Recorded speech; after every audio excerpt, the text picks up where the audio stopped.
Commencer. Bonjour à toutes et à tous, bienvenue chez AXA pour cette présentation des résultats annuels 2015 qui marque aussi la fin réussie du plan Ambition AXA. Henri de Castries et Denis Duverne présenteront les éléments clés de cette année, puis on aura du temps pour vos questions. Pour les aider dans la séance de Q&A, on a au premier rang un certain nombre de membres du comité de direction, Véronique Veil, directrice des opérations, Thomas Buberl, qui dirige l'Allemagne et nos activités vie et santé, Jean-Laurent Granier, qui dirige la région Méditerranée, Amérique latine et les activités dommages, et Nicolas Moreau, qui dirige AXA France. Donc, priorité aux questions dans la salle, mais bien sûr, pour ceux qui nous suivent en ligne sur axa.com, vous pourrez également poser des questions qu'on prendra à la fin de la session. Merci beaucoup. Je laisse la parole à Henri de Castries.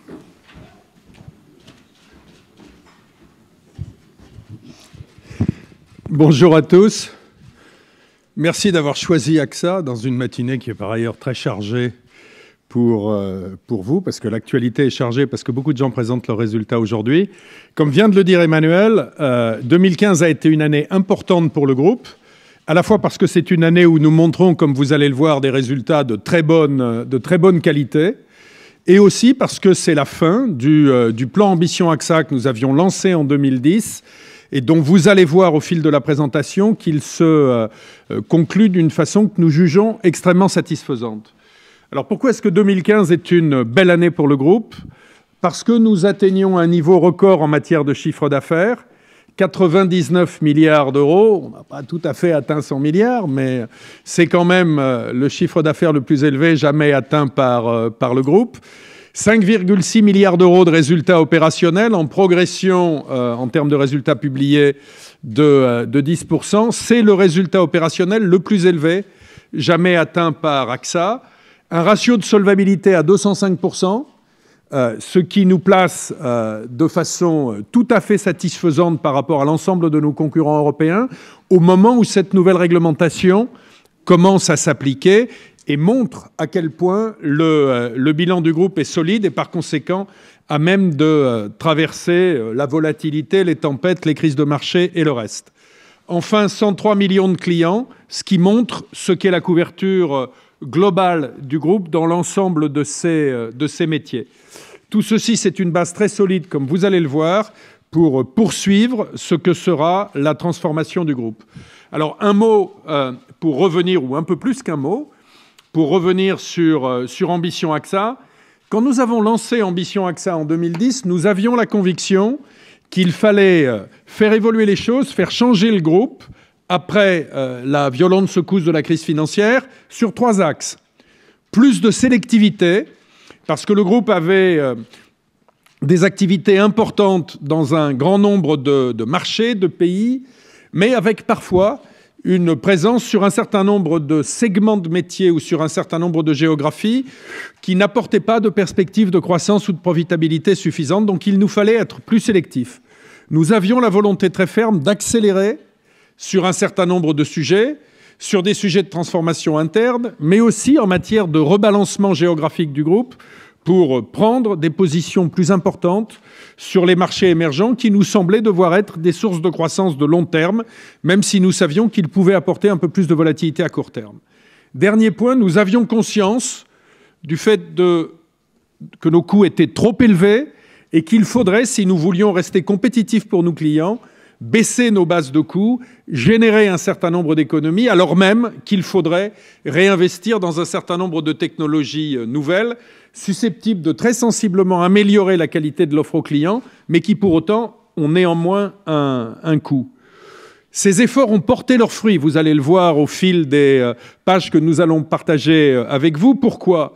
Parce que la rentabilité des capitaux propres a fortement progressé sur l'ensemble de la période, que le bilan est un bilan qui a été renforcé, qui est extrêmement solide, parce que nous avons démontré, en dépit d'une conjoncture économique qui n'a pas été favorable, une capacité à dégager des résultats réguliers, récurrents, parce que nous avons pu rééquilibrer notre présence géographique, et parce qu'enfin, la transformation technologique qui touche aujourd'hui l'ensemble de l'industrie et des services est quelque chose que nous vivons non pas comme une fatalité et une menace, mais comme une opportunité et une chance pour le groupe de se repositionner encore mieux et de convaincre de nouveaux clients.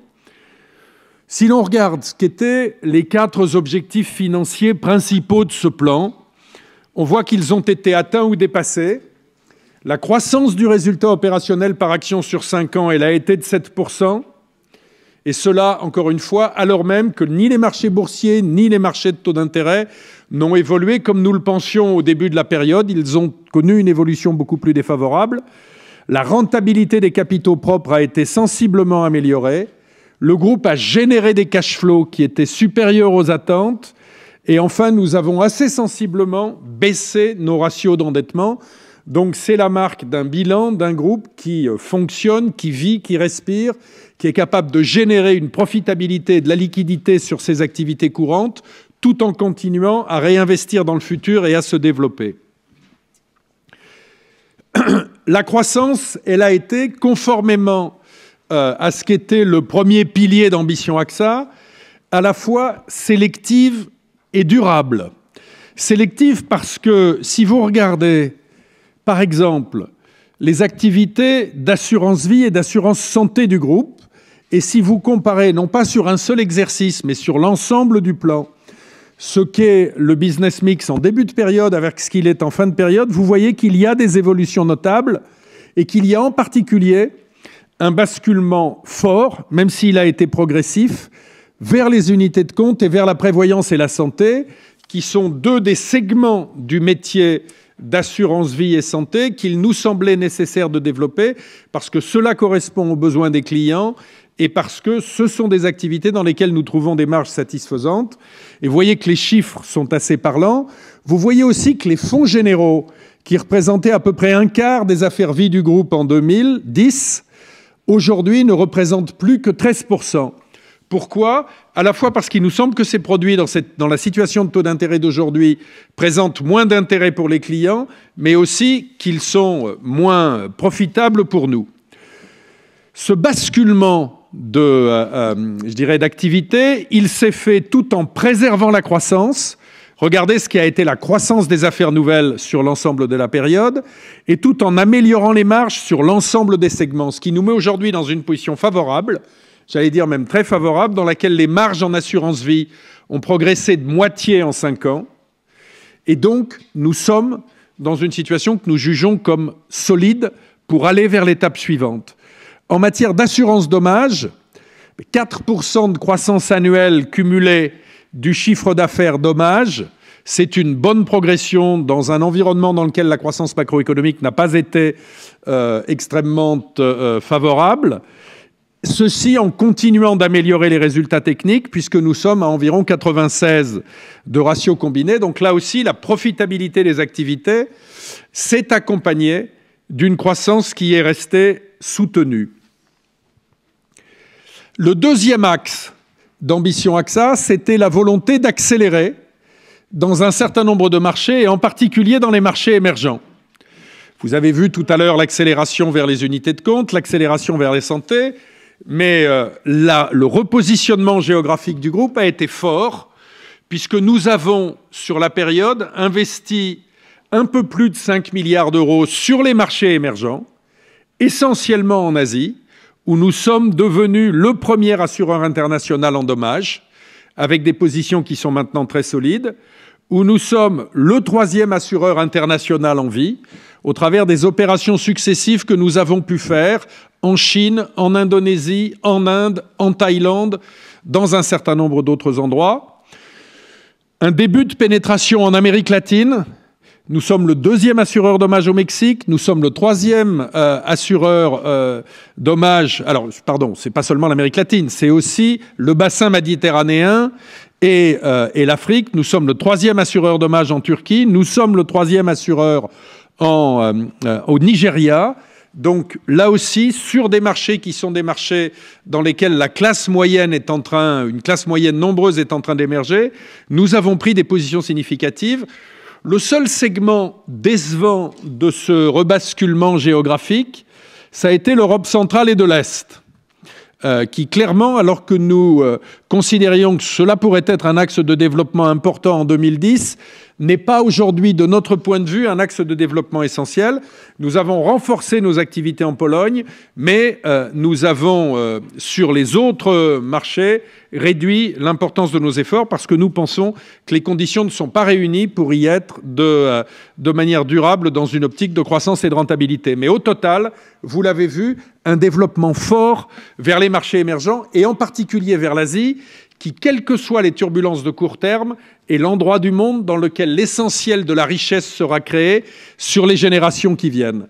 Ce développement en Asie ne s'est pas fait au détriment de la rentabilité. Au contraire, vous voyez qu'en termes de résultats opérationnels cumulés, nous avons dégagé 2 milliards d'euros de résultats sur l'Asie et que le résultat annuel sur l'Asie, le résultat opérationnel annuel, alors même que nous sommes en phase de développement et donc d'investissement, ce résultat annuel a doublé. La croissance, elle est là, un peu indépendamment des variations conjoncturelles. Beaucoup de gens aujourd'hui parlent de la Chine avec des soupçons d'inquiétude dans la voix. Quand nous regardons nos résultats en Chine en 2015, nos affaires nouvelles en assurance vie au travers de la joint venture que nous avons avec ICBC ont progressé de 60%. Nous sommes le premier assureur international en Chine. Et nos affaires d'assurance dommages directs avec AXA Tianping ont progressé d'un tiers. Donc ce sont des taux de développement qui sont des taux de développement importants et qui montrent que ces paris sont des paris tout à fait raisonnés. Vous voyez que le volume des affaires nouvelles que nous réalisons en vie a lui aussi doublé en Asie hors Japon. Si vous regardez aujourd'hui les affaires nouvelles d'AXA, Asie et Japon, en assurance vie, l'Asie et le Japon représentent un peu plus de la moitié des affaires nouvelles du groupe. Donc vous voyez que le futur est vraiment de ce côté-là, ce qui ne signifie pas que nous accordons moins d'intérêt au marché mûr, mais cela signifie que nous savons nous repositionner pour capturer à la fois de la croissance et des marges. Le troisième volet d'ambition AXA, c'était le volet d'efficacité, de réduction des coûts, d'investissement dans l'avenir. Nous nous étions fixé un objectif d'1,5 milliard d'euros d'économie sur la période du plan. Cet objectif, nous l'avons dépassé puisque nous sommes pratiquement à 2 milliards d'euros, tout en ayant investi de façon assez significative, et même très significative, dans les technologies et les savoir-faire du futur, puisque ces économies se sont accompagnées par ailleurs d'investissements à hauteur d'un peu moins d'1 milliard d'euros dans les technologies du futur. Donc les gains d'efficacité nette sont de près de 2 milliards et ne nous ont pas empêchés d'investir dans ce qui permettra, dans l'étape suivante, de repositionner le groupe, sujet dont je voudrais dire un mot. La transformation digitale, c'est-à-dire pour le groupe, la capacité à la fois à savoir intégrer dans sa distribution, dans son offre, dans sa relation avec le client, tout ce qui tourne au digital, mais aussi sa capacité à maîtriser tout ce qui peut se faire aujourd'hui en matière de données et qui révolutionne l'ensemble des segments de la chaîne de valeur dans le métier. Tout ceci connaît aujourd'hui des développements nouveaux qui sont très significatifs et qui tournent autour de 3 axes. Comment est-ce que nous explorons l'univers de ces technologies nouvelles pour comprendre ce qui s'y passe ? Comment est-ce que, lorsque nous avons identifié des choses qui peuvent être intéressantes, nous y intéressons de façon plus soutenue et comment nous investissons, le cas échéant, dans un certain nombre de ces acteurs, dans un certain nombre de ces savoir-faire ou dans un certain nombre de ces technologies pour en être des bénéficiaires. Nous avons créé les AXA Labs qui sont en quelque sorte des équipes de reconnaissance de cet univers qui nous ont permis de nous positionner d'une façon que je juge aujourd'hui tout à fait exceptionnelle parce que nous sommes reconnus comme étant, dans le secteur des services financiers, une des sociétés, sinon celle qui a fait le plus de choses en la matière et qui est aujourd'hui un nom reconnu sur ces segments-là. En matière d'engagement, c'est-à-dire de début d'appropriation de ces technologies dans nos métiers, les Data Innovation Labs, c'est-à-dire les équipes de data scientists et de techniciens de notre métier que nous avons mis ensemble pour faire un certain nombre de développements, sont au travail en Europe, en Asie. Et les investissements que nous avons faits dans cette matière portent, comme vous le voyez, sur quasiment l'ensemble des segments de la chaîne de valeur, de fabrication et de distribution de nos métiers. Puisque bien sûr, 30% de ces investissements vont vers la distribution, mais 22% vont vers le Customer Relationship Management, 34% vont vers l'automatisation des process, et ainsi de suite. Donc c'est petit à petit une transformation profonde de la manière d'opérer du groupe qui se produit. Ceci ne nous empêche pas d'investir, et nous avons dédié 230 millions d'euros à AXA Strategic Ventures qui prend des participations dans des startups ou dans des sociétés qui sont un peu au-delà du stade de la start-up, qui développent des savoir-faire, qui ont, pensons-nous, un impact à moyen et long terme sur notre métier. AXA Strategic Ventures a déjà fait un peu plus d'une quinzaine d'investissements dans le secteur. Alors bien sûr, comme toujours, parce que tout ceci comprend un certain degré de risque, tous ne réussiront pas, nous en avons parfaitement conscience, mais nous savons aussi que parmi eux, il y a un certain nombre de pépites qui nous permettront de nourrir le développement futur. Nous avons aussi investi 100 millions d'euros dans Camet, qui est une société qui va avoir pour mission, à l'intérieur même d'AXA, de développer des propositions disruptives en matière d'assurance. Il y a un parallèle historique sur ce sujet. C'est ce que nous avons fait à partir du début des années 90 sur le direct, où nous avons à l'époque consacré des moyens qui étaient significatifs au développement de l'assurance directe, un peu dans le scepticisme général. Et si vous voyez ce qu'est aujourd'hui le succès du groupe dans le direct, dont nous sommes devenus le premier acteur mondial, eh bien c'est né d'une façon qui est comparable à celle dont nous développons aujourd'hui Camet. Last but not least, et c'est plus qu'anecdotique, vous avez vu dans les jours récents que nous avons investi 75 millions d'euros dans un développement qui combine à la fois un territoire nouveau qui est l'Afrique et une technologie nouvelle qui est le digital. Le fait que nous soyons devenus actionnaires d'Africa Internet Group, qui est un AIG, qui n'est pas l'AIG de l'assurance, et que nous ayons conclu avec eux un accord exclusif de distribution sur les produits d'assurance, vous montre que parfois les efforts de développement convergent, c'est-à-dire qu'il y a à la fois de nouveaux territoires et de nouvelles technologies qui permettent à terme d'attendre des développements qui devraient être des développements assez significatifs. Donc vous voyez un plan Ambition AXA qui se conclut de façon très favorable, qui crée une fondation extrêmement solide pour le futur, qui continuera d'être un futur de transformation.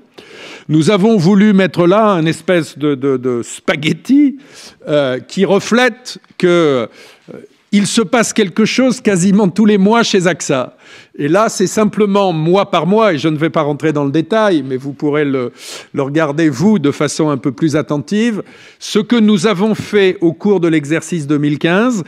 Et vous verrez que sur chacune de ces opérations, au fil des mois, il y a une cohérence extrêmement forte avec ce que nous avons indiqué en termes de priorités stratégiques et opérationnelles. Donc, mois après mois, quelles que soient les turbulences économiques externes, quelles que soient les turbulences de marché, nous poursuivons parce que nous pouvons le faire, à la fois à cause des qualifications techniques des équipes et de la solidité du bilan, les plans de développement de long terme que nous avons. Tout ceci ne se fait pas sans que l'entreprise soit une entreprise citoyenne et engagée. La dimension citoyenne de l'engagement d'entreprise est quelque chose dont, au fil des années, à la fois les entreprises et leurs partenaires ont pris une conscience de plus en plus aiguë. Nous pensons que le métier d'assurance, qui est un métier de protection, de préservation, de long terme, est un métier qui se prête particulièrement bien à un engagement fort, à la fois des dirigeants et des équipes, sur l'ensemble de ces sujets.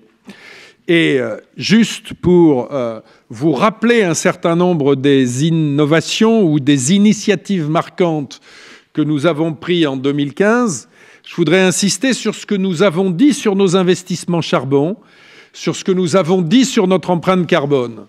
La COP21 a été un grand succès de la fin de l'année 2015, parce que pour la première fois, 195 pays sont arrivés à la conclusion d'un accord qui, certes, n'est pas parfait, mais qui va dans le bon sens pour faire face à ce que sont les conséquences du réchauffement climatique, pour essayer de le diminuer et pour essayer d'augmenter les efforts d'adaptation à ce changement. parmi les entreprises industrielles et commerciales, nous avons été à la pointe à la fois de la prise de conscience et des mesures de remédiation et d'adaptation. Le fait que nous ayons annoncé que nous allions totalement désinvestir du secteur du charbon a été plus que noté. Je pense que ça a été un choc pour un certain nombre de gens, que d'autres investisseurs institutionnels, du coup, nous ont suivis. Le fait que nous publions maintenant l'empreinte carbone de nos investissements donne une grande transparence sur la manière dont nous choisissons ces investissements et va, je le crois, créer un mouvement positif. Tout ceci nous conduit à avoir un positionnement assez favorable quand on regarde comment nous sommes vus dans le classement DJSI 2015, puisque nous sommes dans le 4e pourcentile, c'est-à-dire que globalement, nous sommes parmi les 4% d'entreprises les plus engagées et les plus compétitives sur ce sujet. Donc le développement d'AXA, sa présence économique, sa présence sociale, ça n'est pas seulement une affaire de nombre de clients, une affaire de solidité du bilan, une affaire de dividendes dont vous allez voir qu'il progresse de façon très raisonnable. C'est aussi une affaire d'empreinte dans la société et je pense que cette empreinte, elle est positive et durable.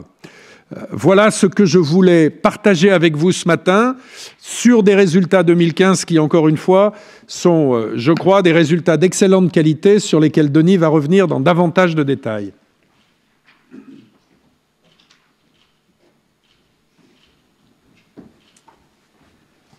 Bonjour à tous.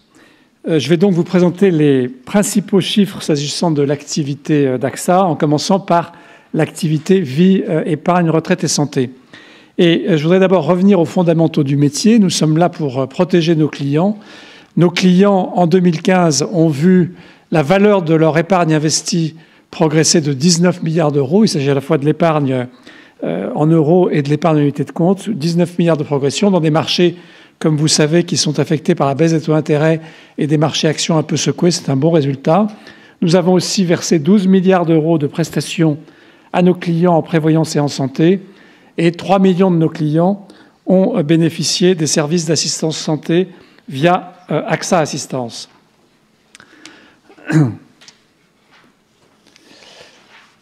Sur le plan commercial, les ventes de l'activité vie épargne retraite ont connu une bonne dynamique puisqu'elles augmentent au total de 5% en comparable et de 14% en publié du fait d'effets de change positifs.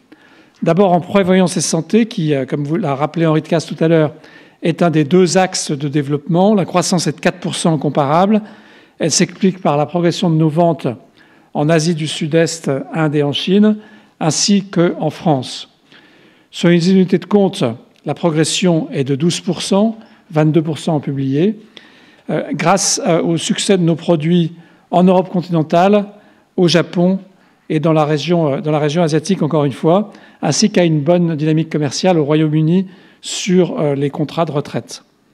Globalement, la santé et les unités de compte, qui sont notre priorité, représentent plus des 3/4 de nos ventes en 2015. La baisse des ventes sur le Fonds général épargne de 7% tient au fait qu'on met l'accent sur les unités de compte et la prévoyance et qu'on ne considère pas que pour l'avenir des personnes qui préparent leur retraite, c'est dans ce domaine-là qu'il faille investir l'essentiel de son argent.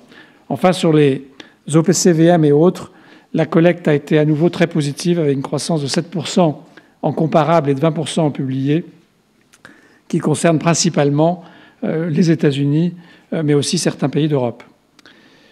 La collecte nette en vie épargne retraite a représenté 9,6 milliards d'euros, à comparer aux 4 milliards de 2014, principalement soutenus par, à nouveau, la prévoyance et santé, près de 6 milliards, et les unités de compte également près de 6 milliards, avec une collecte donc négative sur le Fonds général épargne. Enfin, notre marge sur affaires nouvelles est restée stable à 34%, donc bien au-dessus du chiffre de 28% qu'on s'était fixé comme objectif pour notre plan Ambition AXA. Si on passe maintenant au résultat opérationnel, le résultat opérationnel est fort sur la prévoyance et la santé et les unités de compte, ça représente 80%. Donc là encore, c'est bien en ligne avec la stratégie qu'on a développée depuis 5 ans. Et le rendement des actifs sur 2015 s'est établi à 3,6% contre 3,7% en 2014. Donc vous voyez une très légère diminution, mais le fait que nous gérions nos actifs avec une duration proche de celle de nos passifs fait que l'érosion du rendement est relativement lente et que nos assurés peuvent bénéficier donc de ce portefeuille investi de façon prudente et sur le long terme. Le résultat opérationnel a progressé de 12% en publié et 3% en comparable sur l'assurance vie, l'épargne et la santé, à 3,5 milliards d'euros. Donc une année très satisfaisante pour cette activité. Si on passe maintenant à la partie dommages, là aussi en commençant par les clients, en assurance dommages, nous avons versé 20 milliards d'indemnités à nos clients, 11 milliards, un peu plus de 11 milliards aux particuliers, un peu plus de 8 milliards aux entreprises, et 4 millions de nos clients étaient pris en charge par AXA Assistance à la suite d'un accident ou d'une panne de leur véhicule.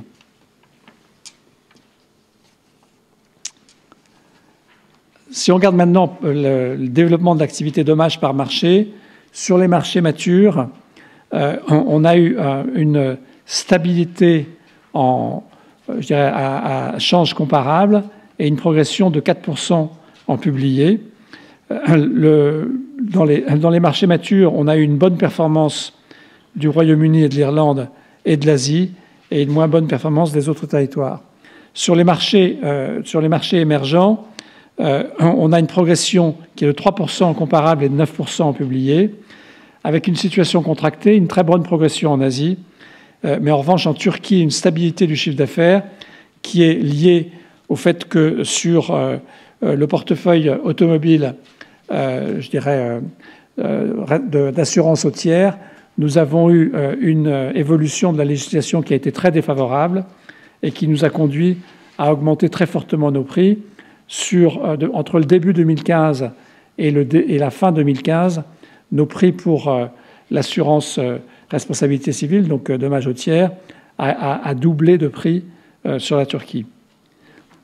Sur le direct, enfin, nous avons une forte progression, 7% en comparable, 16% en publié. Cette progression a été particulièrement marquée au Royaume-Uni, en France et au Japon, avec au total un apport net de plus de 360 000 clients sur cette activité. Au total, le chiffre d'affaires de dommages progresse de 6% en publié et de 1% en comparable à un peu plus de 31 milliards d'euros.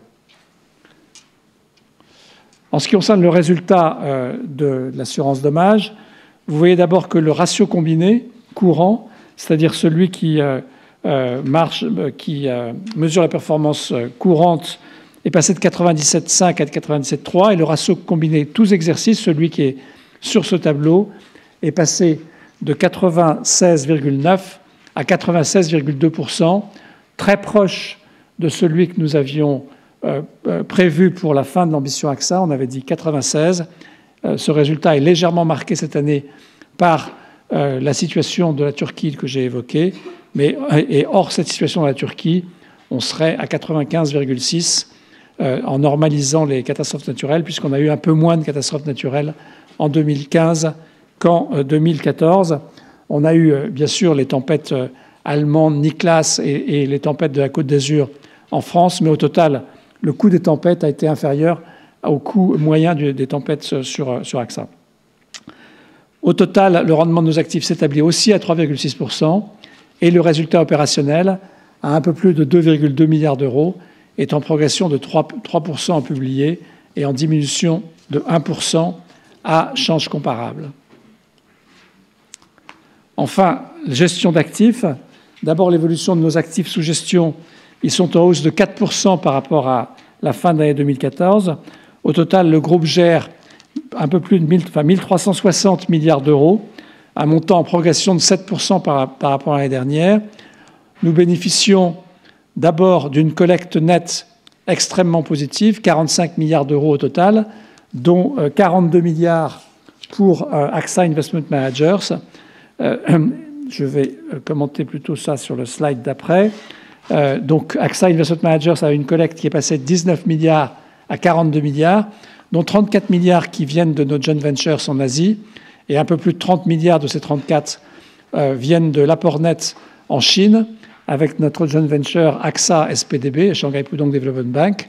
Ce qui est particulièrement frappant, c'est que si la collecte a été légèrement négative en juillet-août du fait de l'éclatement de la bulle du marché action, la collecte est redevenue positive dès le mois de septembre.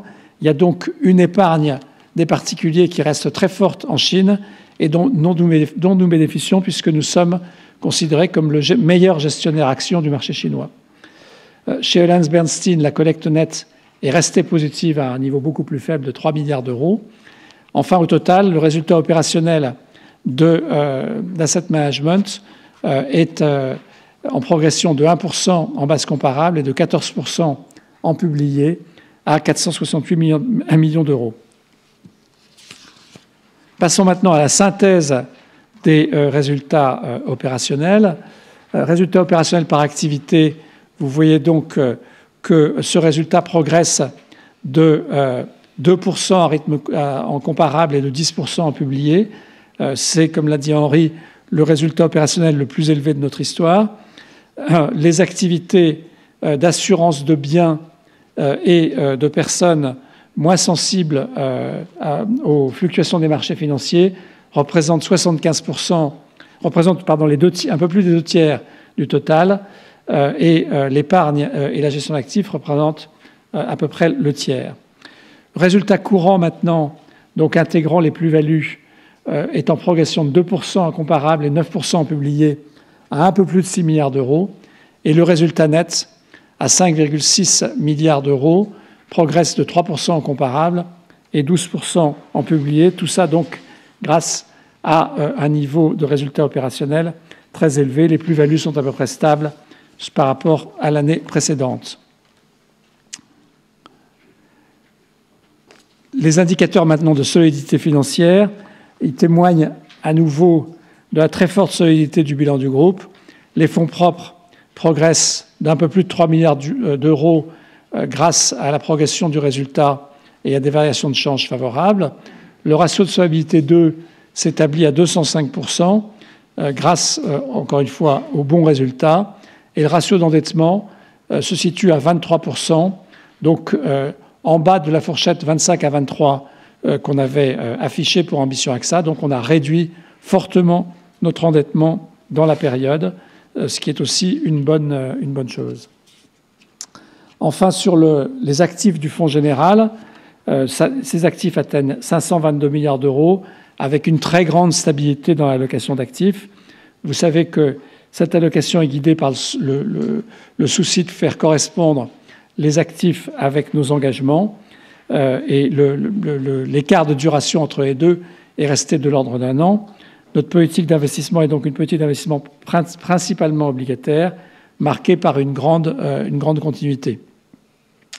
Sur la partie droite du tableau, vous voyez les investissements que nous avons faits en 2015, principalement encore des investissements obligataires, avec un rendement moyen de 2,1%, qui était légèrement supérieur au rendement moyen des investissements effectués, des investissements qu'on avait pensé faire sur l'exercice, puisque les taux d'intérêt ont légèrement remonté en fin de période, 2,1%, donc ça conduit à une très faible dilution du rendement par rapport à l'année précédente.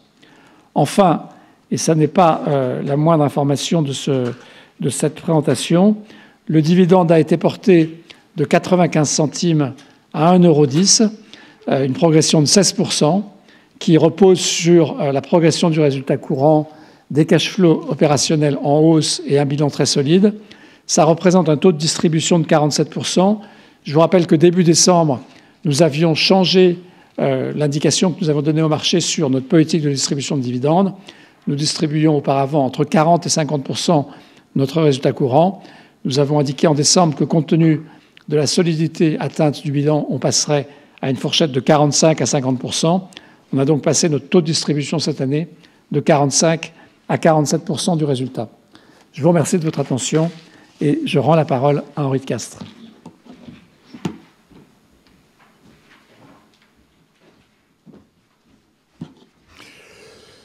Merci Denis. Bon, le mot de conclusion, il va être rapide. Je pense que cette présentation vous a convaincu que nous avions une plateforme d'une très grande solidité, en état de marche, en développement, pour poursuivre dans les années qui viennent la transformation du groupe. Nous avons donné des indications claires sur le fait que nous présenterions au mois de juin le plan stratégique qui succédera à Ambition AXA, mais nous pensons que nous sommes bien armés. Pourquoi? Parce que notre mix d'activités est un mix d'activités équilibré, profitable, en croissance, parce que notre bilan est extrêmement solide et parce que la marque est un atout considérable pour le groupe. Être une marque de notoriété mondiale, ça vous permet d'attirer des partenaires, ça vous permet d'attirer des clients, ça vous permet d'attirer des collaborateurs de grande qualité. Et enfin, parce que la capacité à innover du groupe est reconnue. Un des classements, il y en a beaucoup, mais un de ceux qui nous a fait plaisir parce qu'il est venu un peu comme une surprise l'année dernière, c'est le classement du BCG qui nous a reconnu, ou dans lequel plus exactement, parmi 800 groupes mondiaux qu'on a interrogés, nous avons été reconnus comme la première compagnie d'assurance en termes d'innovation, et nous sommes surtout parmi les 50 premières entreprises innovantes mondiales. C'est je dirais, un classement que l'on partage avec des noms qui nous honorent. Voilà ce que je voulais partager avec vous, et on peut maintenant passer aux questions. Qui se lance pour la première? Oui, ce que je vous demande, c'est peut-être de dire votre nom, parce que comme tout ça est enregistré, qu'il y a des gens qui suivent, pour que chacun puisse savoir qui est qui, c'est bien. Bonjour, Maya Nikolaeva, Reuters. J'ai deux questions, si vous permettez. La première sur Solvency II. Comment l'année 2016 a commencé pour vous? Quels sont vos rapports, relations avec les régulateurs? J'imagine qu'il y a toujours les convergences entre les pratiques de supervision entre les pays européens. Quand est-ce que vous voyez que cette convergence disparaît? Est-ce que vous sentez à des avantages par rapport à d'autres pays? Et la deuxième question, c'est, vous avez dit que vous êtes prudent au niveau de vos investissements. Vous menez toujours la politique prudente, mais votre compétiteur, est-ce que vous sentez, est-ce que vous êtes préoccupé à la situation où certains accords font cette search for yield? D'accord. Merci. Bon, sur Solvency II, le système est en vigueur maintenant depuis le 1er janvier. Les différents acteurs européens publient leurs ratios à fin 2015, les uns après les autres, avec leurs résultats. Je pense que vous voyez que les chiffres publiés montrent que, d'ailleurs, je crois qu'au jour d'aujourd'hui, nous sommes au niveau le plus élevé parmi les résultats publiés. Bon. Depuis le 1er janvier, les marchés ont connu une évolution défavorable, les taux ont continué à baisser, les marchés actions ont baissé. Le ratio, il a un peu évolué à la baisse, mais je vous rappelle ce qu'est notre ligne de conduite. Nous naviguons dans un corridor entre 170 et 230%. Et aujourd'hui, la variation par rapport au niveau de la fin de l'année, elle existe, mais elle est modeste, elle ne nous pose pas de difficultés particulières. Il faut vous attendre à voir ces chiffres variés. C'est normal qu'il y ait un peu de volatilité. S'il n'y en avait pas, ce serait probablement une bonne raison de s'inquiéter. Mais voilà, nous naviguons à l'intérieur de ce corridor. Et nous nous étions préparés à l'émergence de Solvency II depuis maintenant plus d'une dizaine d'années. Donc les équipes de techniciens du groupe, les équipes de gestion des risques, les équipes de fabrication de produits savent la manière dont on doit utiliser cet outil pour gérer ces risques. Sur le deuxième sujet, les risques du search for yield, ils existent, mais je pense qu'en ce qui nous concerne, il faut avoir en tête d'abord que tout l'argent du groupe n'est pas réinvesti tous les matins. Nous avons dans nos bilans des actifs qui ont une duration qui est une duration encore longue. Denis Duverne vous a rappelé ce qu'était le taux de rendement des portefeuilles et vous voyez qu'il est encore significativement élevé. Il y a tous les jours de l'argent à investir quand on est un groupe qui se développe comme AXA. Cet argent, nous ne le réinvestissons pas nécessairement seulement en obligations d'État. Oui, nous regardons ce que sont les autres formes de placement et vous avez vu ce qu'était aujourd'hui notre taux de réinvestissement, il est à 2,1%. Pourquoi est-ce que nous pouvons avoir un taux de réinvestissement positif aujourd'hui? Parce que l'argent qui nous est confié pour des périodes longues. Et donc nous pouvons aller chercher ce qu'on appelle la prime de liquidité.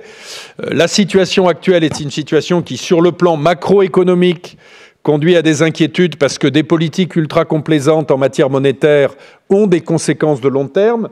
Mais en ce qui nous concerne, nous nous adaptons à cette évolution, même si nous pouvons juger qu'un jour ou l'autre, elle aura ses limites. Et je ne suis pas inquiet sur le profil du groupe qui est sur le profil de risque, pardon, qui est celui du groupe. Denis, tu veux rajouter quelque chose? Oui, je vais rajouter deux choses. Sur la première question, votre question comportait également une question concernant la convergence des pratiques entre les pays membres de l'Union européenne. Là-dessus, quelques commentaires. D'abord, l'EIOPA, donc l'autorité de supervision, a continué à travailler sur des sujets sur lesquels nous considérions, les assureurs européens, qu'il fallait, et la Commission européenne, qu'il fallait aller vers un meilleur traitement prudentiel. C'est le cas de la titrisation et des infrastructures. Donc sur les infrastructures, je crois qu'on y est. On a un traitement prudentiel qui maintenant est correct. Sur la titrisation, on n'y est pas tout à fait parce que les conditions de définition de ce que sont les titrisations sont pas encore satisfaisantes dans le sens qu'elles laissent le poids à chacun des investisseurs de déterminer si la titrisation qualifie ou pas. Et donc, il y a un sujet là-dessus. Il y aura encore des travaux à faire sur la convergence des pratiques entre les pays membres. Il y a des travaux qui ont été engagés, comme vous le savez, cette année sur l'Ultimate Forward Rate Curve, c'est-à-dire le taux d'intérêt à long terme au-delà de la période où on peut observer les taux. Et ça, c'est évidemment potentiellement quelque chose de négatif pour le secteur, mais nous avons publié début décembre ce que serait l'impact pour nous, donc ça ne nous inquiète pas. Il y a probablement des convergences aussi sur les sujets d'équivalence. Et puis, sur la disparition des règles statutaires locales qui créent des obstacles à la distribution de dividendes et qui n'ont plus de raison d'être maintenant que Solvabilité 2 est établie. Sur la question de la recherche du rendement, il faut ajouter un point, c'est que du fait de Solvabilité 2, tous les assureurs, et AXA en particulier, gèrent un budget de risque sur leur portefeuille d'investissement. Et nous ne pouvons pas nous permettre de consacrer plus d'argent à ce budget de risque, puisque ça a un impact sur notre ratio de solvabilité. Et donc, nous gérons à l'intérieur de ce budget de risque et nous ne prenons pas plus de risques que ceux que nous avons pris l'année dernière ou l'année précédente. Question suivante. Oui. Monsieur Moussanelli, journal italien Il Sole 24 Ore, pardonnez-moi, deux questions sur l'Italie. La première, sur Montepaschi, je voulais savoir si votre participation dans la banque Ambition a vocation à changer et si aujourd'hui vous êtes un actionnaire déçu, confiant, satisfait. Et deuxième question plus générale sur l'Italie, si vous avez des projets, des autres projets de développement spécifiques sur l'Italie. Merci. Bon, sur la deuxième question, vous savez, les Français, depuis François Ier, ils regardent toujours l'Italie avec les yeux de Chimène. Hein. Donc si un jour on peut faire plus de choses en Italie, on en sera ravi, mais il faut bien choisir sa fiancée. Voilà. Mais c'est un des pays européens sur lesquels peut-être qu'un jour nous augmenterons notre exposition, mais il n'y a pas à court terme de projet. Sur Montepaschi, il ne faut pas regarder seulement la participation au capital, il faut regarder l'équilibre d'ensemble de nos relations. Nous avons une participation au capital de 4%. Ça n'est pas un secret que compte tenu de l'évolution des cours de bourse, ça n'a pas été un des meilleurs investissements financiers du groupe. Mais il faut regarder au-delà de ça. C'est-à-dire que fait la banque et comment marche notre coopération. Notre filiale commune en matière d'assurance marche de façon extrêmement satisfaisante et même au-delà. C'est une affaire extrêmement profitable, c'est une affaire qui se développe, c'est une affaire qui est gérée dans une parfaite harmonie entre l'ensemble des partenaires. Sur la banque elle-même, nous sommes actionnaires, nous avons l'intention de le rester et nous considérons que l'équipe de management autour de M. Viola a fait des efforts de restructuration et de réorganisation tout à fait remarquables qui, un jour, porteront leurs fruits et seront reconnus par le marché. Question suivante. Monsieur Fabio. Décidément, l'Italie monte à la charge. Pardon, l'Italie en général. Oui, allez-y, Fabio. Fabio Benedetti, agence Bloomberg, bonjour. J'avais une question par rapport au référendum au Royaume-Uni qui aura lieu dans quelques semaines sur une éventuelle sortie donc, de l'Union européenne. Comment le groupe AXA se prépare à cette éventualité? Quels seraient les effets pour votre maison?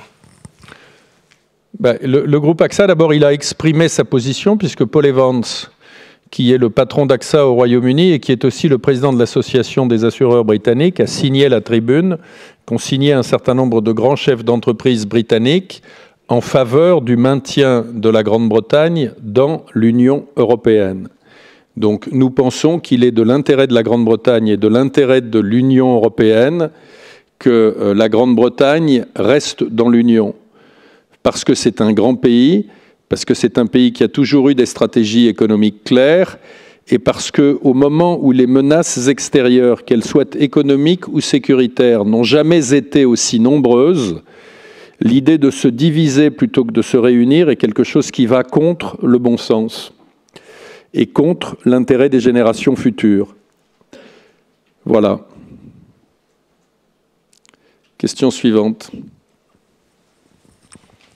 Giuliana Licini, Radio Corps, c'est une question encore sur Monte dei Paschi. Mais vous avez augmenté la participation, est-ce que c'est 4%? L'année passée, c'était 3,17%. Non, non, nous n'avons pas bougé notre participation. Si je dis 4, c'est parce que j'arrondis au chiffre supérieur, c'est 3 et des brouettes. Non, non, c'était ça, merci.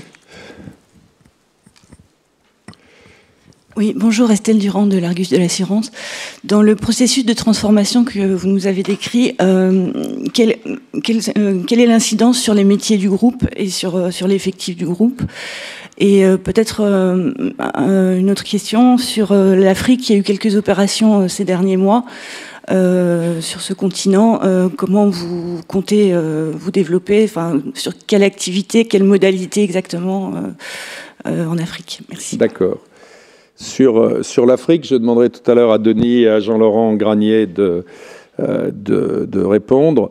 Sur la transformation des métiers du groupe, qui est quelque chose que nous suivons de façon très attentive, pour moi, il est absolument évident que dans l'ensemble de l'industrie, comme dans les services, les métiers vont se transformer d'une manière comparable aux transformations qu'on a vécues à la fin du 19e, quand l'électricité est arrivée et quand le machinisme est arrivé à grande échelle.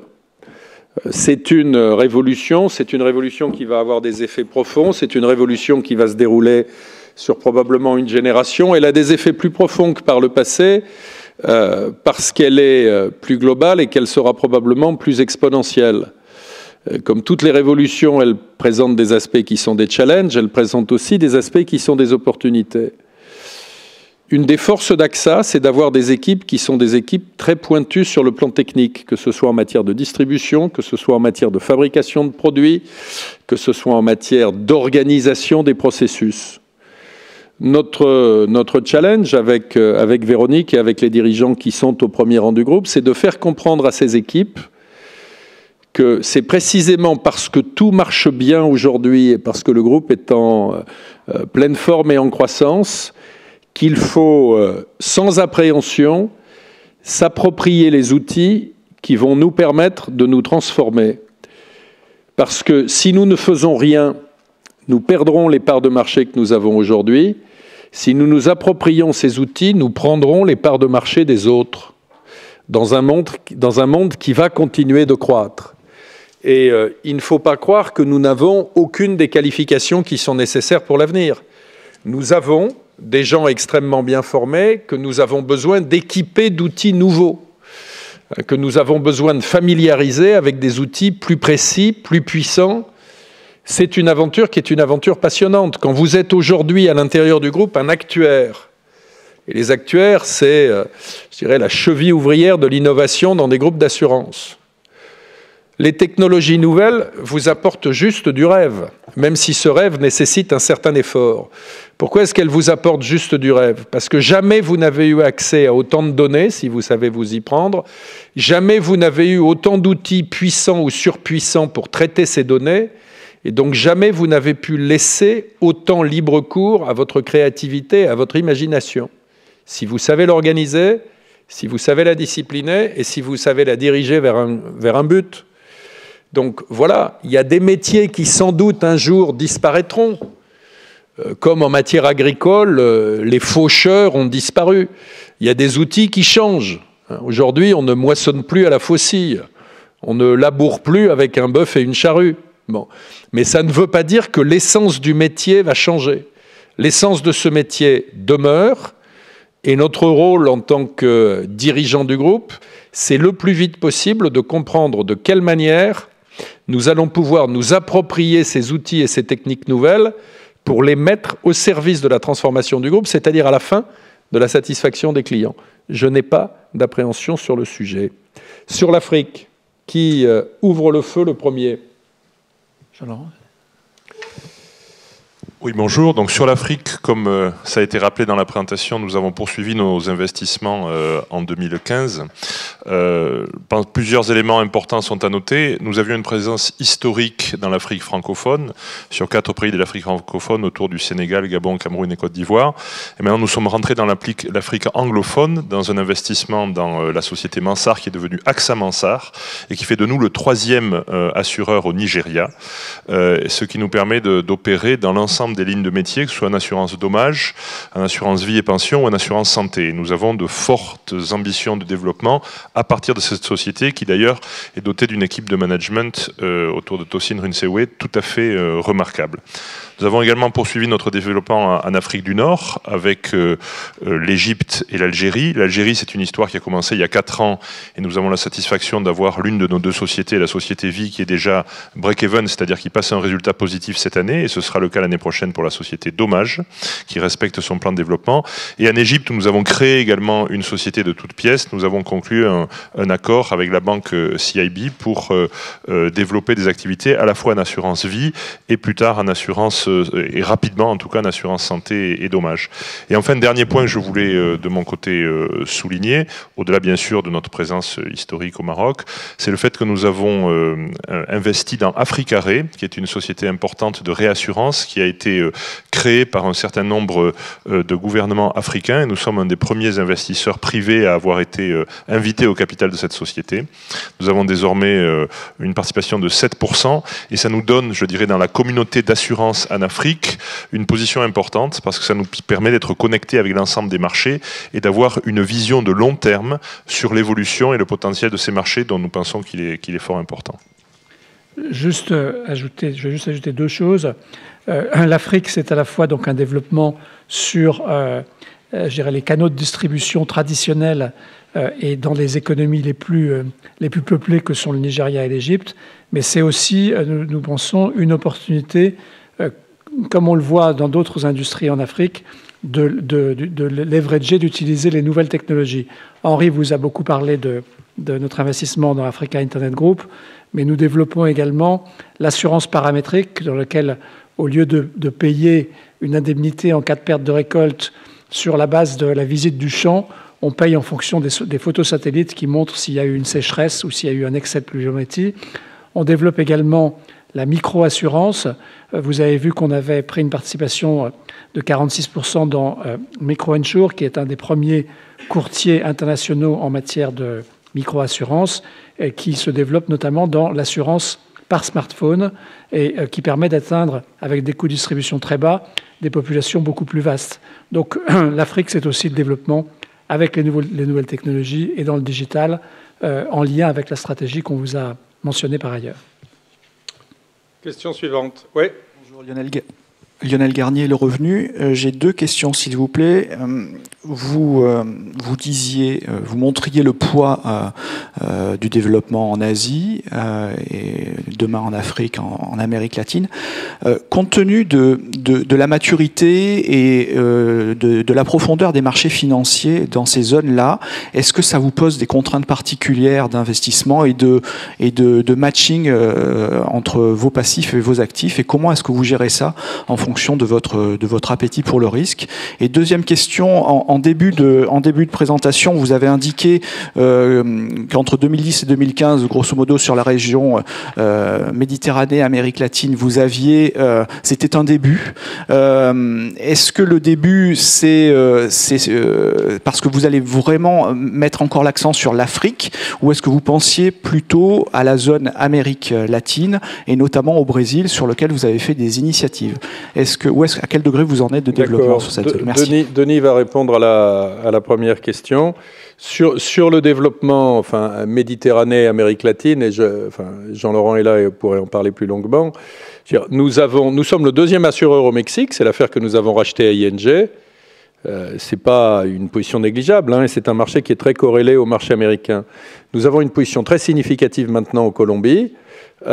Oui, nous souhaitons développer nos activités au Brésil, mais nous ne sommes pas impatients. C'est-à-dire que nous avons mis une équipe sur place, nous avons racheté les activités de risques commerciaux de Sul-América. Si un jour on peut faire plus, on fera plus. Il y a, je dirais, une observation attentive et raisonnée de ce qu'est la situation de marché, parce que potentiellement, c'est un continent sur lequel nous avons aujourd'hui une présence qui est inférieure à ce qu'est notre présence dans d'autres endroits. Nous ne souhaitons pas aller sur tous les marchés. Il faut que nous soyons sélectifs. Il y a un sujet de taille, il y a un sujet de perspective de croissance. Voilà, donc peut-être qu'un jour, nous ferons plus. Ça fait partie des choses qu'on regarde, mais il n'y a pas d'impératif absolu à faire quelque chose dans un délai bref. Sur le sujet de la politique d'investissement, on peut dire d'abord qu'on gère nos investissements dans les pays émergents avec la même prudence et la même vision à long terme que dans les autres pays. Ce sont des marchés dans lesquels il y a plus de volatilité, et donc on doit être particulièrement précautionneux. On est aussi négativement impacté du fait qu'on a investi dans des pays dont la monnaie s'est pas mal dépréciée au cours des 2 dernières années, quand leur économie était liée à l'économie pétrolière. Donc c'est vu plutôt de la holding plutôt que vu localement. Et enfin, comme notre présence en Chine augmente fortement, le sujet de notre portefeuille d'investissement en Chine est un souci d'attention particulier, puisque ICBC AXA, maintenant, c'est 9 milliards d'euros d'actifs investis. AXA Tianping, 1 milliard. Donc on est particulièrement attentif à ce qui se passe à la fois sur les investissements actions, puisque le marché actions en Chine a beaucoup baissé, et sur, je dirais, ce qu'on appelle vulgairement le shadow banking, c'est-à-dire tous les investissements en produits de taux non cotés qui se sont beaucoup développés avec le financement des municipalités depuis la crise de 2008. Donc ce sont des sujets d'attention particuliers, mais vous pouvez compter sur nous pour continuer à les gérer avec prudence. Question suivante.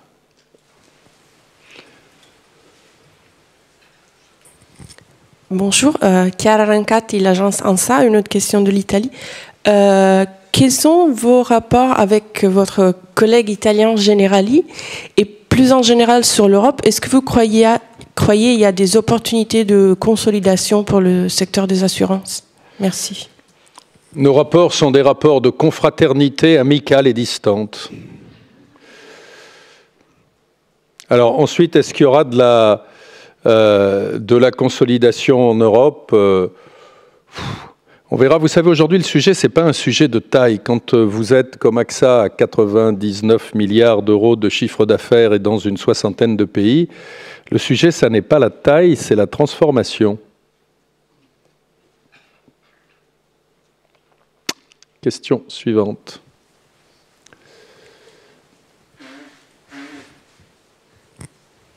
Florian Delambili, News Assurance Pro. J'avais 2 petites questions sur le marché français. La première sur les unités de compte. Donc vous avez parlé d'un basculement assez important au niveau groupe. Je voulais savoir si vous avez des chiffres plus précis sur le marché français. La deuxième question, c'est que je vois qu'il y a un petit tassement du chiffre d'affaires en dommages en France. Je voulais savoir à quoi c'était dû et plutôt sur quel segment. Est-ce que c'était plutôt de l'auto, de la MRH donc voilà. Eh bien, Nicolas, dont les équipes ont fait une formidable année en France, va être ravi de vous répondre. Donc en unité de compte, on a produit environ 40% de notre 40% de notre chiffre d'affaires en épargne individuelle a été produit en unité de compte. Sur de l'immobilier, on a une OPCI qui a très bien marché. Sur des produits structurés et aussi sur des conventions, puisque beaucoup de nos unités de compte sont dans des conventions, ce qui permet de gérer pour le client les risques en cas de mouvement de marché. Le tassement du chiffre d'affaires en dommages, il vient à la fois des lignes commerciales et des lignes de particuliers. Sur les lignes commerciales, on a pris beaucoup de parts de marché en assurance construction dans les années 2008 à 2013, 2014. Et avec la crise économique en France, il a fallu qu'on nettoie un petit peu le portefeuille. Et donc ça explique en particulier le tassement sur le chiffre d'affaires en construction. Le marché des lignes commerciales est extrêmement compétitif en France. Beaucoup de participants veulent se placer sur ce marché. Et c'est un peu ce qu'on voit aussi sur les grands risques, ou sur l'assurance, on a donc un tassement de ce marché. Et ce qu'on voit sur le début de l'année 2016 aussi, c'est qu'on voit une baisse des prix, bien que nous, on soit en apport net positif, c'est-à-dire qu'on rentre plus de nouveaux clients qu'on en perde, mais l'effet tassement de prix a un effet sur le chiffre d'affaires. Sur les lignes auto-habitation, là aussi, on est sur un marché qui est très compétitif, puisque avec la loi Hamon, beaucoup de nos concurrents ont essayé en particulier banques assureurs, ont essayé de se positionner de manière agressive sur ce marché. Sur les lignes auto, le ratio combiné du marché est à 106. Donc beaucoup de nos compétiteurs sont en prise de part de marché sur un marché qui est en perte. Nous avons maintenu nos tarifs. On les a même augmentés légèrement l'année dernière. Et donc on a vu plutôt une érosion de notre parc après 3 ans d'augmentation du parc. Donc voilà un petit peu le schéma. Il faut dire que la loi Hamon a un effet surtout sur la résiliation, sur le processus de résiliation. Auparavant, quand on résiliait son contrat en auto, on allait en agence pour résilier et les agents avaient une action anti-résiliation en étant capable de faire des offres commerciales. Là, aujourd'hui, on reçoit des résiliations, des affaires résiliées par le courrier ou par mail, ce qui fait qu'on n'a plus cet effet de tampon que l'on avait avec nos forces commerciales, et ce qui explique aussi l'augmentation des résiliations. Voilà. Merci Nicolas. Au total, il faut rappeler que AXA France a fait, comme le disait Henri, une excellente année 2015 avec une progression des affaires nouvelles en vie de 12%. Et je pense qu'on peut aussi dire que tout ce qui concerne la santé, AXA France bénéficie de l'ANI, puisqu'on a à la fois une fin d'année 2015 et un début d'année 2016 qui sont extrêmement positifs. Question suivante. Bonjour, Yvan Best, la Tribune. Je crois comprendre que l'Espagne est notamment à l'origine de la chute des profits sur la zone Méditerranée, Amérique latine, qui est très sensible en dommages et visible aussi en épargne. Pardon. Est-ce que vous pouvez faire le point sur votre stratégie espagnole, ce qui se passe, ce qui va se passer? C'est pas l'Espagne, c'est la Turquie qui affecte les résultats 2015 de la zone Méditerranée et du groupe de façon assez significative. Jean-Laurent, est-ce que tu peux dire un mot sur les deux, du coup? Très bien. Donc, oui, le chiffre d'affaires baisse, mais la profitabilité... Le chiffre d'affaires s'érode en Espagne parce que précisément on a fait une resélection du portefeuille, notamment la partie du portefeuille qui était gérée par les courtiers. Et on a décidé de développer plus agressivement, mais dans des conditions de rentabilité meilleures, l'assurance sur Internet. Et donc nous avons notamment vendu en quelques mois 70 000 affaires sur Internet, sur la marque AXA, ce qui montre, je dirais, une dynamique retrouvée, mais dans des affaires que nous maîtrisons, parce qu'elles ne sont pas soumises aux aléas tarifaires du marché du courtage. Juste en Espagne, pour vous indiquer que la contribution à la profitabilité du groupe augmente fortement, le ratio combiné en Espagne a baissé de plus de 2,5 points. Il il est à 99% maintenant, là où sur l'ensemble du marché espagnol, il a probablement augmenté entre 2 et 3 points. C'est-à-dire que notre écart de profitabilité par rapport au marché espagnol dans son ensemble est de l'ordre de 5 points.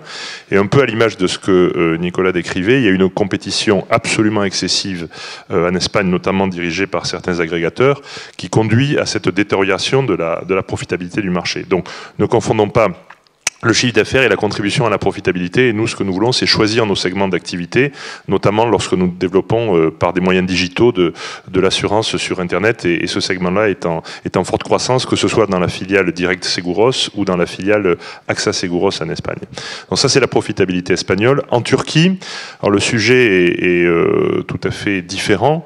Il y a eu une série de jurisprudences extrêmement défavorables aux assureurs en 2014 et 2015 qui ont tout simplement conduit à créer en fait de nouvelles garanties au profit des victimes qui n'étaient pas prévues dans les contrats et qui ont été installées par la jurisprudence des cours de justice et confirmées à plusieurs reprises par la Cour suprême en Turquie.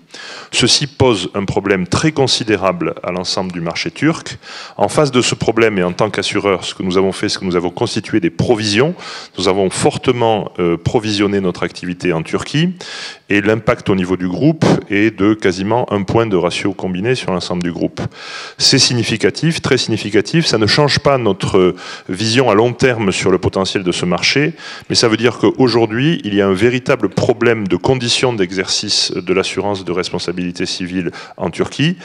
Nous avons rebasculé, si vous voulez, le poids de cette activité responsabilité civile en Turquie pour la faire diminuer au profit des autres lignes de métier. Ce qui veut dire qu'au total, si l'on exclut l'assurance de responsabilité civile, notre activité en Turquie augmente de 11%. Mais si on inclut la réduction volontaire que nous avons dû faire sur cette ligne d'activité, le chiffre d'affaires est stable. Donc ce qui impacte négativement les résultats, c'est ce renforcement des provisions qui est extrêmement important. Nous espérons que des évolutions législatives permettront de revenir à, je dirais, plus de raison, car sinon les conditions d'exercice de la responsabilité civile sur ce marché sont simplement, j'allais dire, insupportables, et nous devons en tirer les conséquences. En tout cas, nous l'avons fait en matière de politique de prix. Comme ça a été dit par Dominique Duvert, nous avons plus que doublé nos prix sur l'assurance de responsabilité civile en Turquie. Et les problèmes que nous avons sont liés au fait que, notamment dans ce marché, les jurisprudences sont rétroactives. Voilà. Et donc, c'est pour nous un sujet de préoccupation, mais c'est aussi un sujet sur lequel nous avons une intense activité de lobbying avec l'ensemble du marché turc vis-à-vis des autorités locales pour ajuster la réglementation et éviter cette dérive extrêmement inflationniste. Merci Jean-Laurent. Question suivante. Oui. Oui, Sébastien Acedo, l'Argus de l'assurance. Je voudrais revenir sur la révision en cours de la méthodologie de désignation des assureurs systémiques, en ce moment par les AIS. J'ai cru comprendre qu'elle risquerait d'accorder une part significative aux activités non traditionnelles, non assurantielles. MetLife, c'est déjà engagé à retirer une partie de ses activités aux États-Unis. Est-ce que vous, ça vous pourrait amener à réfléchir aussi à compartimenter, céder ou vous séparer de certaines activités NTNI? Deuxième débat, j'ai cru comprendre qu'en Europe, il y a un débat sur l'assurance vie. Est-ce qu'elle pourrait, oui ou non, figurer dans la liste des activités non traditionnelles? Et donc, elle serait de ce fait plus coûteuse en capital. Donc, est-ce que vous avez des éléments à ce sujet? Et une dernière question sur le pourcentage de cash flow disponible que les filiales ont remonté sous forme de dividendes au groupe. D'accord. Sur la définition des assureurs systémiques, sujet passionnant, je vois que vous êtes tout à fait au fait des choses. Si vous êtes capable de me dire ce qu'est une activité non traditionnelle, non assurance, je vous offre une caisse de pichons. Mais Denis va vous donner la réponse détaillée, puisqu'au quotidien, c'est lui qui a la joie, la passion de s'occuper de ce sujet fascinant. Donc à la fois sur les critères de désignation, sur le sort des fonds en euros et leur traitement, ce qu'on peut dire quand même, c'est que nous ne considérons pas que ça nous conduira à changer l'organisation du groupe de quelque manière que ce soit au titre de ce truc. Alors d'abord, pour ce qui concerne MetLife, il faut bien avoir en tête que MetLife est à la fois désigné assureur systémique international comme AXA, un des 9, et aussi désigné comme assureur systémique local. Et la conséquence de la désignation comme assureur systémique aux États-Unis, c'est que la supervision des activités d'assurance passe à la Fed. Et la Fed est en train de réfléchir à ce que seront les nouvelles règles de solvabilité pour les assureurs systémiques américains, domestiques, qui sont MetLife, Prudential et AIG. Et le split, voilà, le split qui est prévu, la division en deux du groupe MetLife, à mon avis, est plus destiné à se prémunir contre la désignation comme assureur systémique aux États-Unis qu'elle n'a quoi que ce soit à voir avec la désignation comme assureur systémique global. Il y a ça c'est le premier point. Deuxième point, toujours sur MetLife, les Américains, en général, se fichent assez largement de ce qui se passe au FSB et à l'IAIS pour cette désignation comme assureur global, parce que le Congrès américain est tout à fait opposé à ce que ces règles s'appliquent aux États-Unis. Donc, même s'il y a des règles qui sont établies au niveau mondial pour la désignation des assureurs systémiques et les charges en capital, il est très peu vraisemblable que les Américains appliquent cette réglementation. Ce qui d'ailleurs posera un problème à l'Europe, parce que lorsque ces règles seront en vigueur en 2019, pour l'instant elles sont indiquées comme devant se mettre en place progressivement, lorsqu'elles devront entrer en vigueur en 2019, il faudra que l'Europe se pose la question de savoir si c'est vraiment une bonne idée de mettre en œuvre une réglementation dont les Américains ont décidé qu'ils ne l'appliqueraient pas. Ça s'est déjà produit sur les IFRS. On va essayer d'éviter ça sur la régulation des assureurs systémiques. Maintenant, sur ce travail en chambre qui est fait par l'IAIS sur les règles de désignation des assureurs systémiques et sur les implications que ça a pour le capital, comme le disait rapidement Henri de Castries, toute cette réglementation n'a pas beaucoup de sens parce qu'on a bien vu que les assureurs n'étaient pas systémiques. D'ailleurs, c'est ce que dit en général l'IAIS. Et donc, ils essaient de trouver des raisons de désigner les assureurs comme systémiques. Alors, leur premier penchant, ça avait été, puisqu'il y avait eu quelques problèmes aux États-Unis, de dire il y a un sujet qui nous préoccupe, c'est les variable annuities à l'américaine. Puis les Américains font barrage sur ce sujet-là, donc maintenant ils se retournent vers l'Europe. Et effectivement, comme vous l'avez dit, le sujet des fonds en euros se pose. Donc nous, on ne pense pas que ce soit une bonne idée, parce que les fonds en euros, il n'y a pas grand-chose qui soit plus stable dans le monde de l'assurance. La raison pour laquelle les clients restent au-delà du délai de 8 ans, c'est pour la protection que ça leur offre en matière de droit de succession. Donc il nous semble que le risque de liquidité sur ces produits est très faible.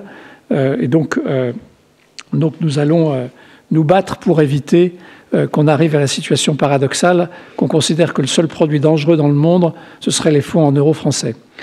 Sur votre deuxième question, qui était celle des cash flows, nos cash flows en 2015 étaient de 5,8 milliards d'euros, ce qui est remonté, donc ils ont progressé de 5%, ce qui est remonté depuis les filiales, c'est 5,1%, donc une progression de 7%. 5,1 milliards. 5,1, pardon, milliards d'euros, une progression de 7%.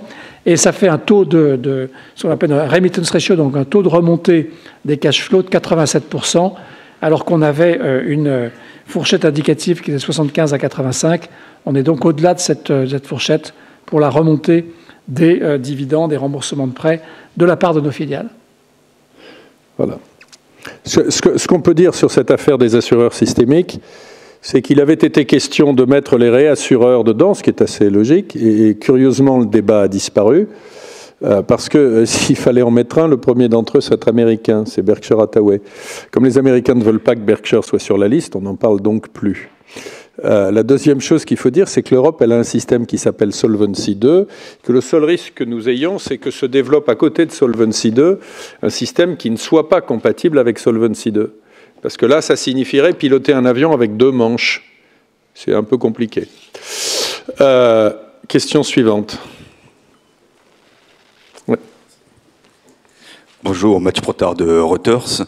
Vous avez ouvert cet été le chantier de votre succession à la tête du groupe AXA, donc pour 2018. compte tenu des enjeux que traverse et des défis que traverse le monde de l'assurance, que ce soit du digitalisation, de solvabilité et d'autres, quel est selon vous le profil idéal pour le prochain PDG d'AXA? Est-ce que ce sera un choix plus externe qu'interne? Est-ce qu'il existe d'ores et déjà une shortlist? Et éventuellement, est-ce que d'ici 2018, vous pourriez être amené à dissocier les fonctions de président et de directeur général? Ce sera forcément quelqu'un de beaucoup mieux que moi.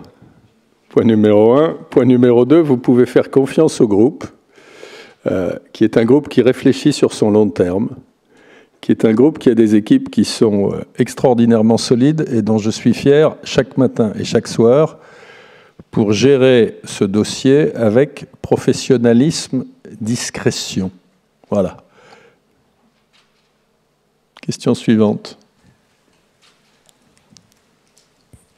Bonjour, Antoine Duroyan de la GFI.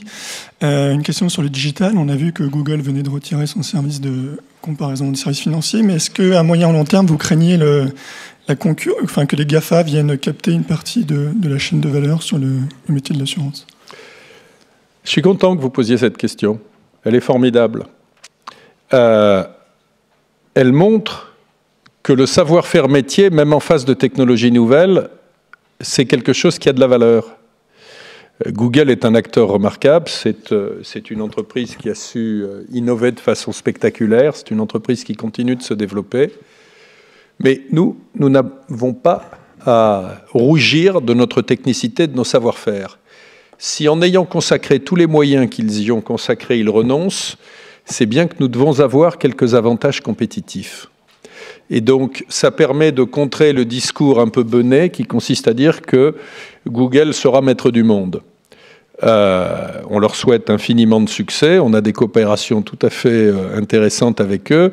Mais je crois que vous devez vous souvenir m'avoir entendu dire qu'on prêtait à Google ce qu'on prêtait à Standard Oil of California dans les années 1880.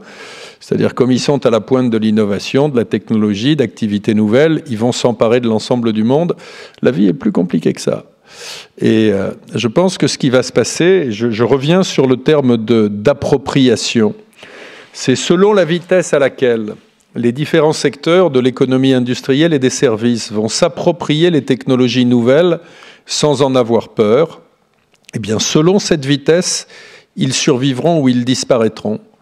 Regardez ce qui se passe sur l'industrie automobile, où la Google Car est un concept, une innovation extrêmement intéressante, mais où on voit bien que les constructeurs sont en train de s'approprier l'outil et de l'intégrer forcément plus facilement que quelqu'un qui ne connaît rien au métier de l'automobile à leur propre offre et à leur propre savoir-faire. Regardez ce qui se passe dans d'autres secteurs, même dans le secteur du tourisme. Si les agences de voyage ont disparu, les hôteliers sont en train de réagir. Même dans un secteur aussi sclérosé que le transport par taxi, dans la région parisienne, à la fin, les taxis finissent par s'approprier une partie de ce qu'est le service supplémentaire donné aux clients. Donc ça veut dire que les GAFA ne sont pas irrésistibles. Pour autant, il ne faut pas les sous-estimer. Il faut au contraire voir en elles des partenaires possibles de grande qualité sur des alliances qui peuvent être tactiques, qui peuvent être stratégiques et qui peuvent varier.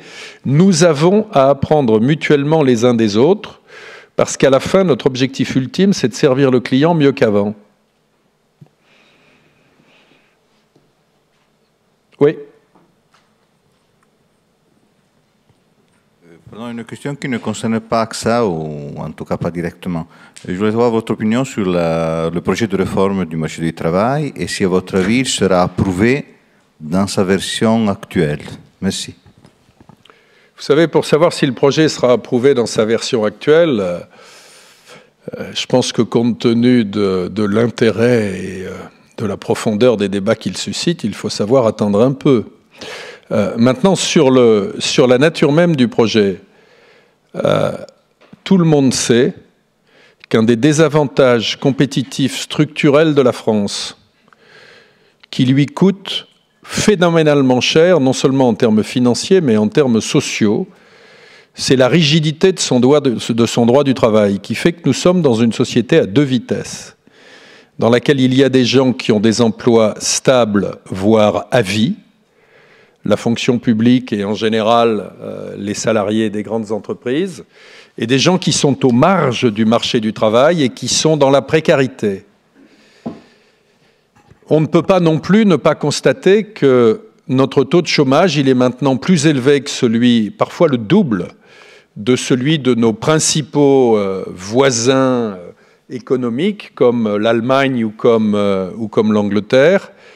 On ne peut pas ne pas constater qu'il y a chaque année 200 000 jeunes qui sortent du système éducatif sans aucune qualification et qui n'ont que fort peu de chances d'avoir un emploi compte tenu des rigidités de cette législation. On ne peut pas ne pas constater que le résultat des politiques menées depuis 2012, ça a été que l'essentiel des emplois créés dans ce pays ont été, qui au demeurant a en net détruit des emplois.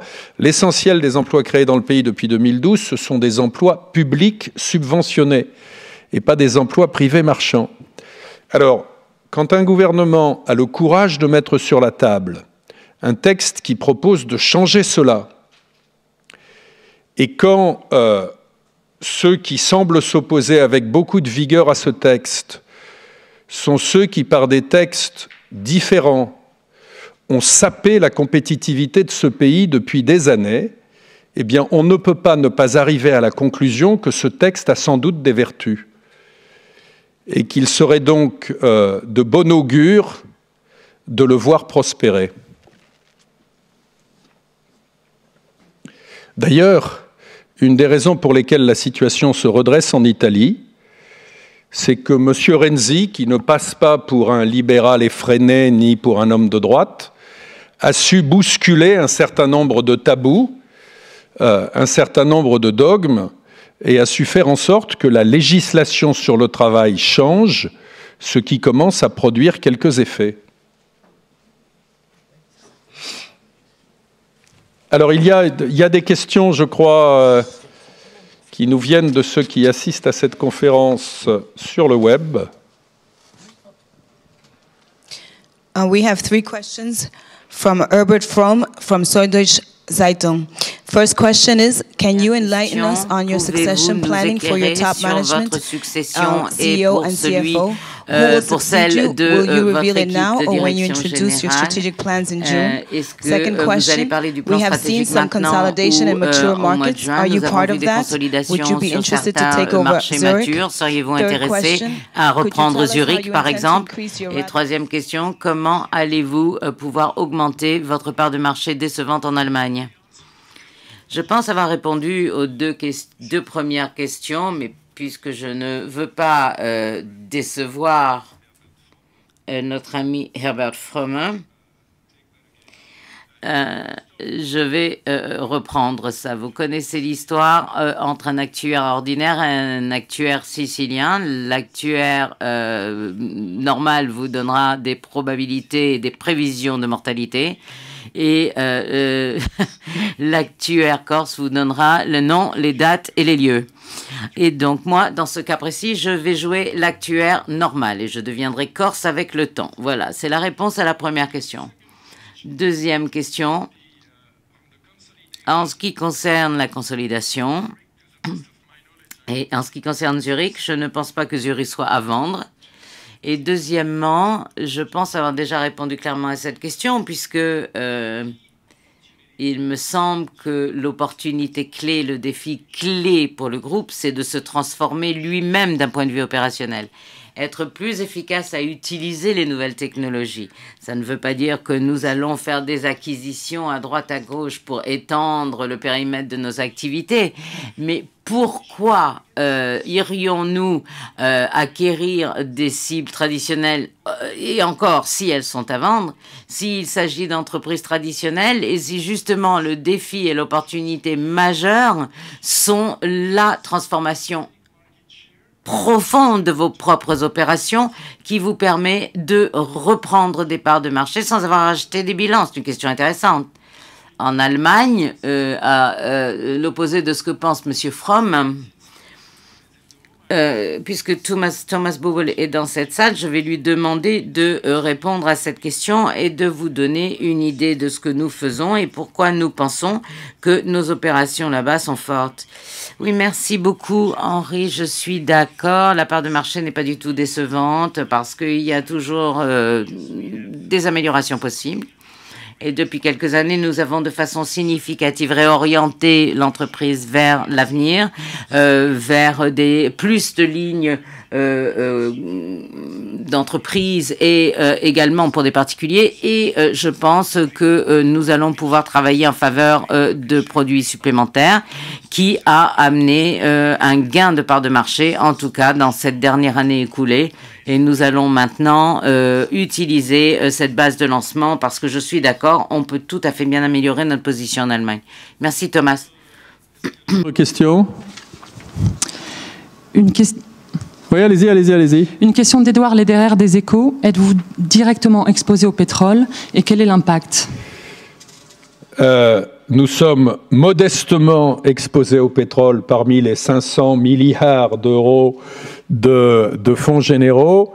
Denis va vous donner le montant exact. C'est aux alentours de 2% du total et il va vous donner davantage de précision. Pas beaucoup, 2% de nos investissements et parmi ces investissements, une notation moyenne de ces investissements qui est très bonne. Et donc, on n'a pas donc 12 milliards d'investissements au total et une notation moyenne, vous voyez qu'elle est très bonne, et ce qui fait qu'on n'a pas de souci particulier sur le risque de ces activités. On a également regardé, si vous regardez dans les annexes, mais je ne veux pas aller plus loin, l'exposition indirecte que nous avons au pétrole à travers les banques qui elles-mêmes sont exposées par leur crédit aux activités pétrolières. Et là non plus, on n'a pas d'inquiétude particulière. Y a-t-il encore des questions ? Une question d'un distributeur. Quel est l'impact de la transformation digitale sur vos réseaux de distribution et comment accompagnez-vous vos agents dans cette transformation ? On va demander à Véronique de répondre à cette question. Je pense qu'on a depuis longtemps expliqué la volonté que nous avions de faire cette transformation en collaboration avec nos agents et nos distributeurs. Donc ce que nous faisons trois choses en fait. Nous les équipons de tablettes et d'outils digitaux. Nous avons fait un partenariat avec LinkedIn et Facebook et nous les aidons à développer leurs activités grâce à ces outils. Et troisièmement, nous voulons aussi qu'ils continuent à augmenter leur capacité de vente en développant de plus en plus des activités de conseil. Donc l'idée n'est pas du tout de faire cette transformation contre les réseaux de distribution, mais au contraire de les faire avec. Et pour ça, nous investissons en technologie. Nous avons investi cette année, en 2015, 450 millions dans la transformation digitale, à la fois en outils, à la fois en formation. Donc nous pensons que nous avons vraiment la bonne façon d'animer cette transformation dont parlait Henri, et nous savons que nous le faisons avec eux. Merci Véronique. Je crois qu'on en a terminé avec les questions. Eh bien, si c'est le cas, merci infiniment d'être venu ce matin. Bonne journée.